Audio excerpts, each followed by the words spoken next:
Hello साथियों, नमस्कार। स्वागत है आप सभी का एक बार फिर से आपके अपने यूट्यूब चैनल रानी लक्ष्मीबाई क्लासेस में। साथियों, आज हम देखेंगे मध्य प्रदेश फॉरेस्ट गार्ड परीक्षा के लिए जनरल साइंस की साथियों 6वीं क्लास। इसके पहले साथियों हमने 5 क्लासें करा दी हैं।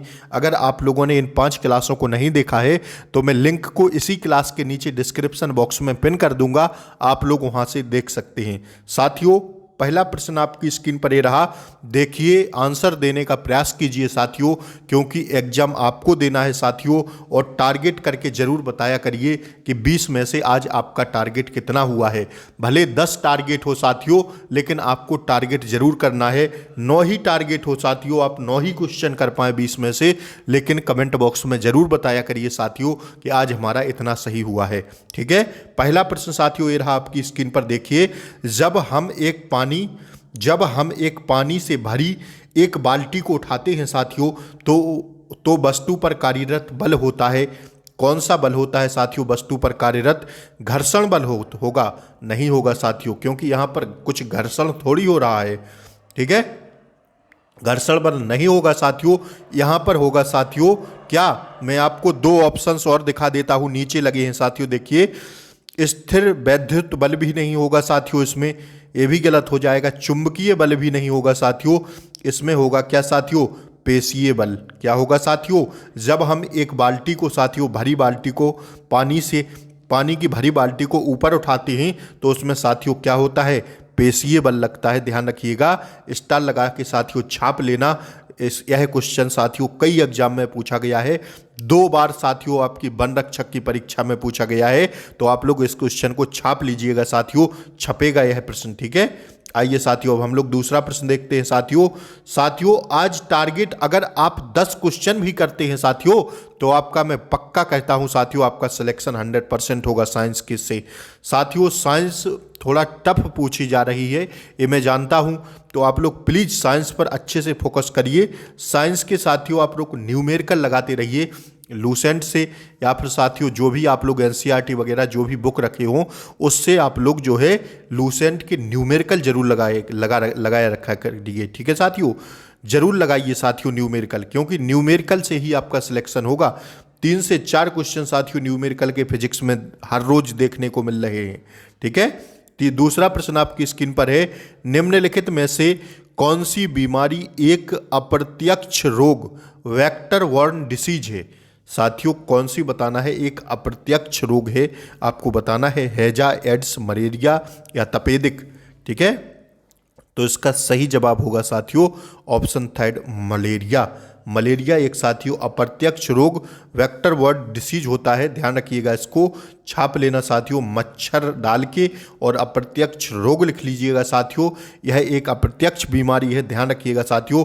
आइए अब हम लोग देखते हैं अगला प्रश्न, तीसरा प्रश्न ये रहा आपकी स्क्रीन पर, देखिए, आंसर देने का प्रयास कीजिए। निम्नलिखित में से किन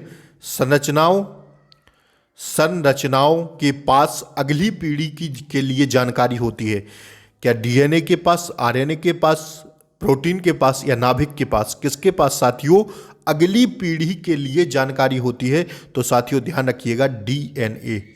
डीएनए के लिए, डीएनए जो होता है साथियों उसको जो है अगली पीढ़ी के लिए जानकारी होती है। अगर बात करें डीएनए, तो डीएनए का साथियों फुल फॉर्म होता है deoxy ribo nucleic acid.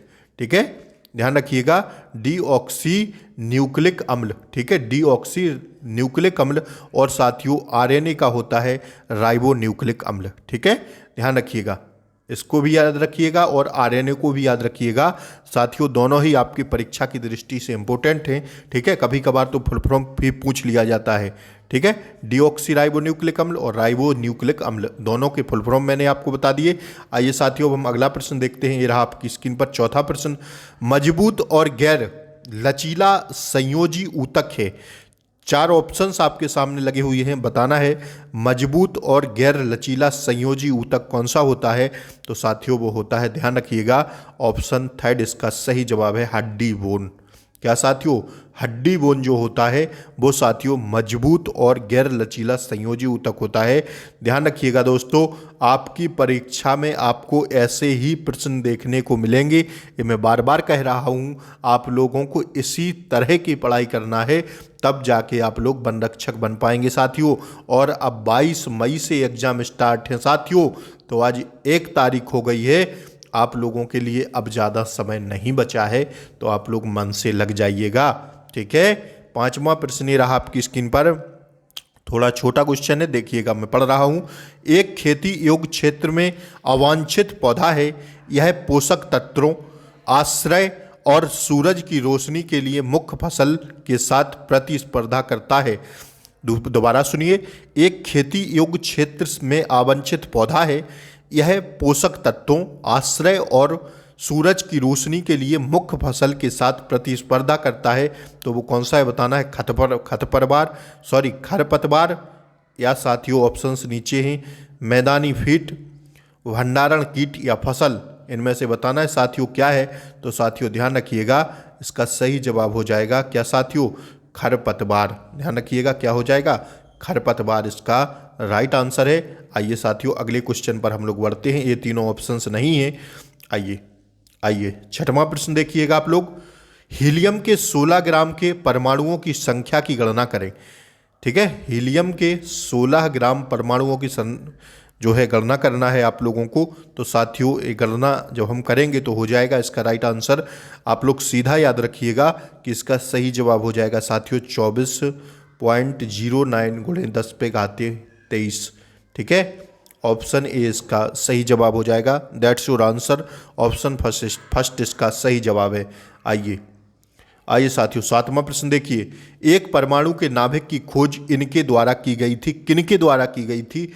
4 options लगे हैं, आपको बताना है। एक परमाणु के नाभिक की खोज किसके द्वारा की गई थी। तो ध्यान रखिएगा साथियों, हम तो कहेंगे इस क्वेश्चन पर आप लोग 5-5 स्टार लगा लीजिएगा साथियों, छपेगा यह प्रश्न।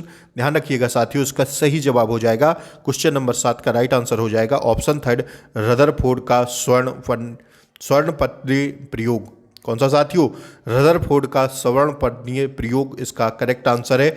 ऑप्शन थर्ड इसका सही जवाब है। ध्यान रखिएगा साथियों, आपको टारगेट आज जरूर करना है कि आपका 20 में से साइंस में कितना सही होता है।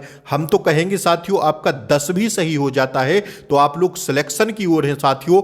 100% में लिख के दे दूंगा, आपका चयन होगा साथियों।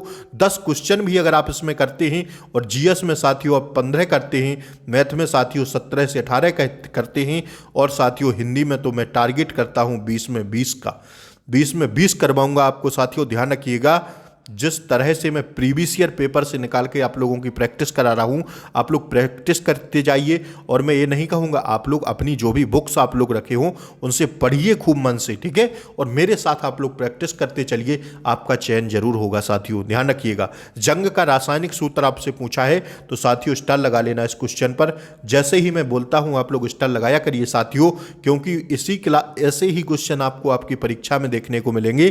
तो साथियों जंग का जो रासायनिक सूत्र होता है वो क्या होता है, ध्यान रखिएगा, इसको लिख लीजिएगा, Fe2O3। क्या साथियों, Fe2O3। ऑप्शन 4 इसका सही जवाब है। अब आप लोग चाहें तो फिटकरी का रासायनिक सूत्र कमेंट बॉक्स में लिखिएगा, फिटकरी का फॉर्मूला, चूना पत्थर का फॉर्मूला आप लोग कमेंट बॉक्स में लिखिएगा साथियों। ठीक है, ये सब फॉर्मूला आप लोग कमेंट बॉक्स में लिखा करिए। ठीक है, Fe2CO3 इसका सही जवाब है। That's your answer. आइए हम लोग अगले क्वेश्चन की ओर बढ़ते हैं। अगला प्रश्न ये रहा आपकी स्क्रीन पर, न्यूमेरिकल है साथियों। मैंने कहा था कि आप लोग न्यूमेरिकल जरूर लगाते रहिए साथियों। एक माचिस की डिबिया की लंबाई मीटर के पैमाने पर रखी जाती है। ठीक है, एक माचिस की डिबिया जो है इसकी लंबाई जो है पैमाने पर रखी जाती है, मीटर के पैमाने पर रखी जाती है। ध्यान रखिएगा साथियों, यदि एक सिरा इसका 25.7 सेंटीमीटर है और दूसरा सिरा साथियों इसका 29.2 सेंटीमीटर का है, तो माचिस की डिबिया की वास्तविक लंबाई बताना है साथियों। वास्तविक लंबाई आपको पूरी काउंट करके बतानी थी, तो साथियों इसका सही जवाब हो जाएगा 3.5 centimetre. That's your answer, option B इसका सही जवाब हो जाएगा। ठीक है, आइए अगला प्रश्न साथियों 10वां ये रहा आपकी स्क्रीन पर देखिए। खोखली ईंटों से बनी बाहरी दीवारों वाले घर कैसे होते हैं? खोखली ईंटों से बनी, साथियों सेंस ऑफ माइंड से इस क्वेश्चन को कीजिएगा। खोखली ईंटों से बनी दीवार, बाहरी दीवारों वाले घर कैसे होते हैं? सस्ते होते हैं? नहीं साथियों, फिजिक्स का सवाल है, कहाँ है यहाँ रुपया लग रहा है, अर्थव्यवस्था थोड़ी आ रही है यहाँ पर। नहीं, सस्ते नहीं होते, ये तो गलत कर दीजिएगा, इसको हटा दीजिए सीधा ऑप्शन को। आसानी से विघटित हो जाते हैं? नहीं साथियों। अधिक मजबूत होते हैं? नहीं साथियों। इसका अगर हम फिजिक्स की दृष्टि से क्वेश्चन देखेंगे तो साथियों इसका सही जवाब होगा हवा को फंसाते हैं और गर्मियों में कमरों को ठंडा करते हैं। ठीक है, हवा को क्या करते हैं? फंसाते हैं वो साथियों, और क्या करते हैं? गर्मियों में कमरों को ठंडा करते हैं। इसलिए दीवारों वाले घर, खोखली ईंटों से बनी दीवारों वाले घर कैसे होते हैं? हवा को फंसाते और साथियों गर्मियों में कमरों को ठंडा करते हैं। यही साथियों इसका सही जवाब था फिजिक्स की दृष्टि से। आइए 11वां प्रश्न ये रहा साथियों, आपकी स्क्रीन पर देखिए। यदि एक वस्तु समतल दर्पण के सामने 10 सेंटीमीटर की दूरी पर रखी है, साथियों 10 सेंटीमीटर की दूरी पर रखी है, तो निर्मित प्रतिबिंब होगा कैसा? साथियों निर्मित जो प्रतिबिंब हो जाएगा इसका, वो हो जाएगा साथियों, ध्यान रखिएगा, इसका सही जवाब हो जाएगा 11 का राइट आंसर हो जाएगा ऑप्शन 4, दर्पण के पीछे 10 सेंटीमीटर। ठीक है, दर्पण के पीछे साथियों कितना हो जाएगा? 10 सेंटीमीटर, इसका सही जवाब हो जाएगा। ठीक है, आइए अब हम लोग देखते हैं 12वां प्रश्न, ये आपकी स्क्रीन पर है। खमीर का उपयोग एल्कोहल और वाइन के व्यावसायिक उत्पादन के लिए किया जाता है। किसका? खमीर का उपयोग एल्कोहल और वाइन के व्यावसायिक उत्पादन के लिए किया जाता है। सूक्ष्म जीवों की किस श्रेणी से यह संबंध रखता है? इसका सही जवाब होगा, आप लोग देख लीजिएगा इसका इस क्वेश्चन को, ऑप्शन आपके सामने लगे हैं, 4 ऑप्शन है। खमीर का उपयोग एल्कोहल और वाइन के व्यावसायिक उत्पादन के लिए किया जाता है। सूक्ष्म जीवों की किस श्रेणी से यह संबंध रखता है? तो इसका सही जवाब होगा ऑप्शन पहला, कवक से। किससे साथियों? कवक से यह संबंध रखता है। ध्यान रखिएगा, ऑप्शन पहला फंगी से इसका संबंध है, कवक इसका राइट आंसर है। ठीक है, आइए साथियों अगर आप लोग चैनल पर नए हों तो प्लीज़ चैनल को सब्सक्राइब करें, बेल आइकन प्रेस करें ताकि ऐसी ही क्लास का नोटिफिकेशन आपको सबसे पहले मिले। वीडियो को लाइक कर दें वीडियो को, और वीडियो को शेयर कर दें, क्लास को अपने दोस्तों रिलेटिव्स के पास, सबके पास क्लास को शेयर करें ताकि और लोगों का भी फायदा हो सके। और प्लीज़ आप लोग सब्सक्राइब नहीं करते हैं यार, करिए ना सब्सक्राइब, उसमें क्या जाता है आपका। ठीक है, मैं आपको क्लास दे रहा हूं तो आप उसके बदले थोड़ी कुछ फ्री ऑफ कॉस्ट आप लोगों के लिए क्लासें चलाई जाती हैं इस चैनल पर। MP पटवारी की भी क्लासें, मैंने सारी क्लासें फ्री रखी थी, तो आप लोग सब्सक्राइब करिए ना चैनल को, और साथियों बेल आइकन प्रेस कीजिए, क्लास को शेयर कीजिए। ठीक है, आइए अब हम बढ़ते हैं अगले क्वेश्चन की ओर। एक विद्युत घंटी को एक व्हेल जार के अंदर रखा गया जो हवाबंद है। यदि घंटी बज रही है और वायु को धीरे धीरे एक निर्वात पंप की मदद से हटा दिया जाता है तो साथियों कैसा होगा? ध्यान रखिएगा, इसका सही जवाब हो जाएगा 13 का ऑप्शन ए, हवा स्तंभ के कंपन का आयाम क्या है? घटता है। कैसा होता है? हवा स्तंभ के कंपन का आयाम घटता है। 13 का राइट आंसर हो जाएगा ऑप्शन ए। आइए अब हम लोग देखते हैं साथियों 14वां प्रश्न। मिल्क ऑफ मैग्नेशिया का उपयोग इस रूप में किया जाता है। मिल्क ऑफ मैग्नेशिया का उपयोग किस रूप में किया जाता है? तो ध्यान रखिएगा, मिल्क ऑफ जो साथियों क्या होता है? मिल्क ऑफ मैग्नेशिया होता है, उसका उपयोग किया जाता है किसके रूप में? ऑप्शन 4 इसका सही जवाब है। ध्यान रखिएगा साथियों, इसका उपयोग होता है अम्ल तत्वनाशक के रूप में। किसके रूप में? अम्ल तत्वनाशक के रूप में। मैं साथियों ऑप्शन इसलिए थोड़ा बोलता रहता हूँ प्रश्न, ताकि आप लोग ऑप्शन सोच लें और अपना लिख लें कि हमारा ये सही है। फिर साथियों कमेंट बॉक्स में पिन करें कि आज आपका 20 में से कितना टारगेट हुआ।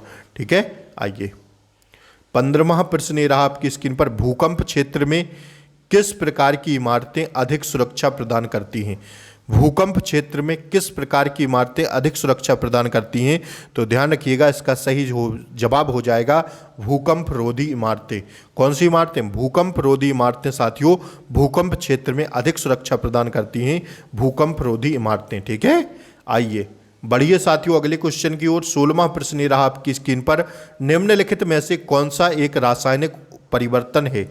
आपको बताना है निम्नलिखित में से कौन सा एक रासायनिक परिवर्तन है। तो ध्यान रखिएगा जो रासायनिक परिवर्तन है वह है क्या? मीथेन का जलना। मीथेन का जलना साथियों रासायनिक परिवर्तन है। स्टार लगा लीजिएगा, छपेगा यह प्रश्न।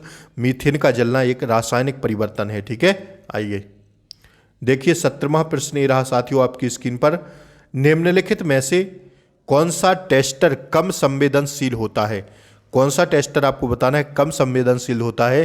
तो वो होता है एक टेस्टर जिसमें एक उच्च वाट तापन तंतु हीटिंग फिलामेंट का प्रयोग किया जाता है। वह साथियों क्या होता है? टेस्टर कम संवेदनशील होता है। इसका सही जवाब है ऑप्शन थर्ड। ध्यान रखिएगा इस प्रश्न पर भी आप लोग स्टार लगा लीजिएगा, छपेगा। ठीक है, आइए 18वां प्रश्न ये रहा आपकी स्क्रीन पर। देखिए निम्नलिखित में से किसका वजन सबसे अधिक है? परमाणु Ag108U साथियों, देखिए C12U, O16U, N14U। तो साथियों बताना है किसका वजन सबसे अधिक है। तो ध्यान रखिएगा इसका सही जवाब हो जाएगा, ऐसे भी प्रश्न बनते हैं, इसका हो जाएगा रजत के 10⁻23 परमाणु का। किसका साथियों सबसे ज़्यादा वजन किसका है? रजत के 10⁻23 परमाणु का। ठीक है, आइए अब बढ़ते हैं हम लोग अगले प्रश्न की ओर। अगला प्रश्न ये रहा आपकी स्क्रीन पर, मैं पढ़ रहा हूँ, थोड़ा छोटा है, ध्यान से सुनिएगा। बर्फ के गलनांक को निर्धारित करने के लिए एक थर्मामीटर को बर्फ से आधे भरे हुए एक बीकर में डाल दिया जाता है और कमरे के तापमान पर रख दिया जाता है। किस थर्मामीटर रीडिंग को बर्फ के गलनांक के रूप में लिख लेना चाहिए? ध्यान रखिएगा बर्फ के गलनांक को निर्धारित करने के लिए एक थर्मामीटर को बर्फ के आधे भरे हुए बीकर में डाल दिया जाता है और कमरे में तापमान पर रख दिया जाता है। किस थर्मामीटर रीडिंग को बर्फ के गलनांक के रूप में लिख लेना चाहिए? तो साथियों इसका सही जवाब हो जाएगा 19 का राइट आंसर है ऑप्शन थर्ड। क्या ऑप्शन थर्ड में लिख देता हूँ? नहीं है साथियों, इंग्लिश में लिखा हुआ है लेकिन साथियों हिंदी में नहीं है। तो साथियों लिख लीजिएगा आप लोग, जब एक विशेष तापमान पर थर्मामीटर में पारद का स्तर रहता है तब साथियों क्या होता है? थर्मामीटर रीडिंग के बर्फ के गलनांक के रूप में लिख लेना चाहिए। कैसे? आप लोग लिखिए, जब एक विशेष तापमान पर ऑप्शन थर्ड है साथियों, इसका सही जवाब भी यही है। जब एक विशेष तापमान पर थर्मामीटर, बोल देता हूँ लिख लेना, थर्मामीटर में पारद का स्तर स्थिर रहता है तब साथियों यह होता है। इसका राइट आंसर है ऑप्शन थर्ड। ठीक है, आइए अगला प्रश्न है, भोजन तैयार करने के लिए हरे पौधे निम्न में से किसका उपयोग करते हैं? भोजन तैयार करने के लिए हरे पौधे किसका उपयोग करते हैं? चार ऑप्शंस लगे हैं, आपको बताना है। आपकी स्क्रीन पर चारों ऑप्शंस दिखाई दे रहे होंगे। भोजन तैयार करने के लिए हरे पौधे निम्न में से किसका उपयोग करते हैं? तो ध्यान रखिएगा इसका सही जवाब होगा ऑप्शन सेकंड, कार्बन डाइऑक्साइड, पानी, खनिजों और सूर्य का प्रकाश। यही इसका राइट आंसर है। क्लास कैसी लगी कमेंट करके ज़रूर बताएं और टारगेट अपना ज़रूर लिखिएगा कि टारगेट आज आपका 20 में से कितना सही हुआ है। जितना भी हुआ हो उतना लिख दीजिएगा, 9, 10, 11, 12, 8 जितना भी हुआ हो आप लोग ज़रूर लिखिएगा। और साथियों शेयर कीजिए क्लास को, चैनल को सब्सक्राइब कीजिए नए हों और वीडियो को लाइक कीजिए। जय हिंद, मिलते हैं अगली वीडियो में, तब तक के लिए जय हिंद, टेक केयर।